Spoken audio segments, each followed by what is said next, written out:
This video is brought to you by #Score Marketing Division Sufi Guidance Channel YouTube। काम वगैरह क्या करते हैं? काम में कुछ भी नहीं करती। I stay at home most of the time. बस घर पे लाइक इवन सोशल होने का मेरा दिल भी नहीं करता डिप्रेशन की वजह से। ये नहीं पूछा मैंने काम का पूछा। काम क्यों नहीं कर लेते अगर सपोर्ट सिस्टम नहीं है तो? लाइक सपोर्ट सिस्टम उस तरह से तो मतलब इशू नहीं है, लेकिन मैं बाकी शादी के लिहाज से कह रही हूँ कि लाइक कोई है नहीं कि जो इसमें हेल्प करेगा मेरी। ठीक है।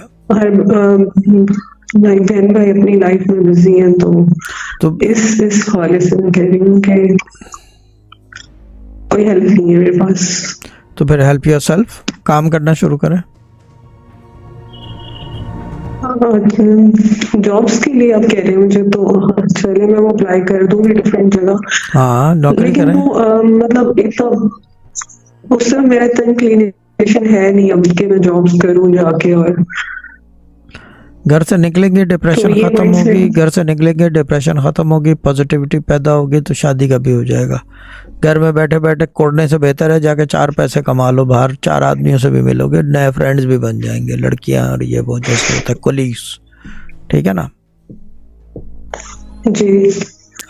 अकेले सड़ने के बजाय सबके साथ सड़ेंगे नौकरियों पे, वो भी एक सड़ी हुई लाइफ होती है ना, तो वो भी कर ले तो बेहतर है।